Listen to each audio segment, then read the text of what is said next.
next one is actually a video. Maybe we don't need to see it because we only have an hour. But when it comes to education, there is a tendency in Japan to have a very strict curriculum. That means that students need to be taught certain things that is mandatory, that is prescribed, and you will be tested based on that program. So everybody gets the same program, everybody gets the same test, and the person who does best in the test can go to the best university. In the Netherlands, for example, they have a school. It's called the Montessori education, and in this school, they are not preparing the same program for every student. They are looking at students and they give a program that basically, based on the affinities and the interest of the child, they're going to give the child the opportunity to find his own way through this educational material, and to not just force the curriculum, not make the curriculum most important, but make the child most important. And why is that beneficial? Because it actually helps children to enjoy learning. If you can choose and find and discover yourself where your interests lie, that gives you the opportunity to enjoy life, to enjoy going to school and learning more, and it creates a kind of curiosity that can help you in the rest of your life. There are always children who have difficulty with calculus, and others have difficulty with English language skills. So instead of forcing them to go through it, they will, of course, you need some basic skills, and these are all present in the Montessori program, but it's done in a much more child-approached manner, and with not so much focused on, for example, from 9 to 10 we will do reading, and from 10 to 11 we will do calculus, and from 11 to 12 we study geography. Not like that, but more an integral program where all these elements are being offered, but not as separate topics, but all. Now Yuva is gone. Oh, Yuva's gone? Yuva is gone. Yeah. Why? I don't know. Let's see if I can find her back. Oh, by the way, I forget this video. What the content of this video? They are much more emphasized on individual student study or some. Yes. Not Yes. So, for example, the classes, the groups, 3 different ages are in the same group. Oh yeah.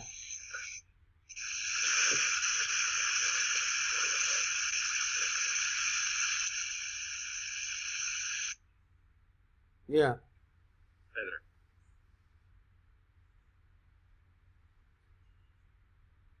So that video, it was about the school system. You remember where the children of 3 different ages are put into the same group? Yes. They're teaching each other. So that is one way, a way to educate that will give children the opportunity to develop themselves instead of trying to fit the best way they can into the existing curriculum. Yeah, last time I saw that video, but what I didn't understand well, because this put the student in the center by person, but not the program. Not program means just collective education, right? Not a collective education. Exactly. So it's not collective education. It's not like, okay, now everybody does this, everybody does that, and everybody uses the same materials. But by the way, my simple question is one teacher, but 3 students by different ages. How are you going to teach, or are you going to teach them? So basically, it's also it's not only the teacher is teaching, also the older children, the elder children are teaching the younger children. Mm. So it gives you the opportunity to in your first year to learn from the teacher and from your fellow classmates, and later on, as you become more proficient, you are actually forced to teach younger children, which requires a much deeper understanding, and it also gives you a kind of like a social interaction. So it forces you to become a teacher, to share. So it also teaches you how to interact with others, and but that whole process, I think, is very useful later on in life. I heard about that in Europe. Many children, they are not going to school. They study in their home because parents are going to teach them, right? This is a similar concept. They are trying to do it. Yeah, but actually,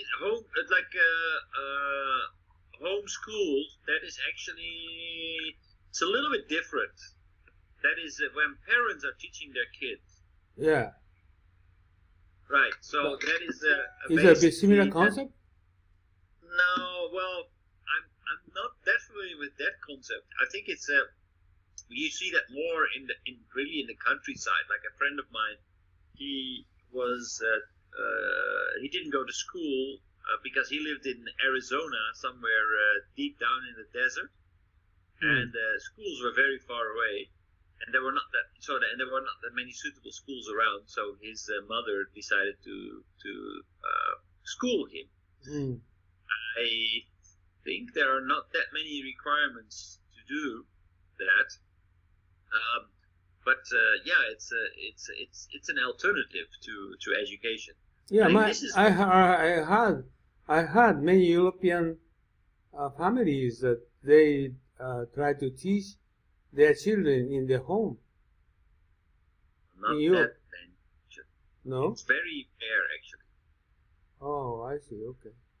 Very rare, because like imagine that you have to teach your children every day. There's especially like in Europe, there are a lot of parents who have a lot of families where both parents have jobs. Both, yeah, you're right, right. So it's not that easy to do that in isolated areas. If your child doesn't really fit into the education system and being offered over there. Okay, I understand. By the way, you're talking about Montessori's teaching approaches. I think they spend a lot of time, they study self-study, right? Yes. They basically they're using the materials that are available, and the teachers design programs to encourage children to learn and to explore and to look at things in a different perspective. Like for example, my niece is 5 years old, and when she's going to school, they have a project. They're going to grow vegetables on the school ground. What that means is that they will be asked. Everybody needs to get his own plot of land, maybe 1 square meter or something like that. So, but how big is 1 square meter? So first we need to get our own land. So 1 square meter. So basically, the teacher is going to explain to you how to establish 1 square meter, and then the children learn a little bit about mathematics, and then they learn a little bit about biology, because they need to put the seeds into the ground and water them, and that whole process, that is another part of the project. So they learn about biology, and then once the vegetables are ready, the children need to sell them on the market, and then economy comes into place. So you learn all these things by doing these different projects. Maybe my head is very difficult to understand, because usually education is student going to school from morning until evening, they are listening and question and answer from teachers and students. This is my image. Maybe I'm a conservative, orthodox mind I have. But with that kind of teaching, the other way around, they're going to study kind of e-learning or watching YouTube or something?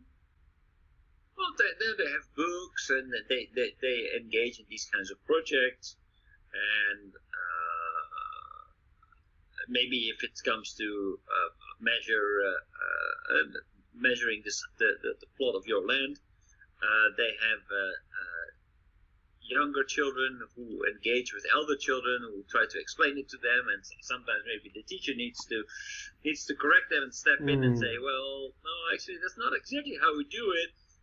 So how about doing it this way, and encouraging children to figure out by themselves how to actually tackle this problem.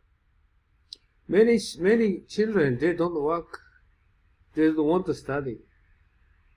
They want to play. No, they want to play, right? They want to play, but actually that's the thing. They try to offer education that comes as close as possible to playing.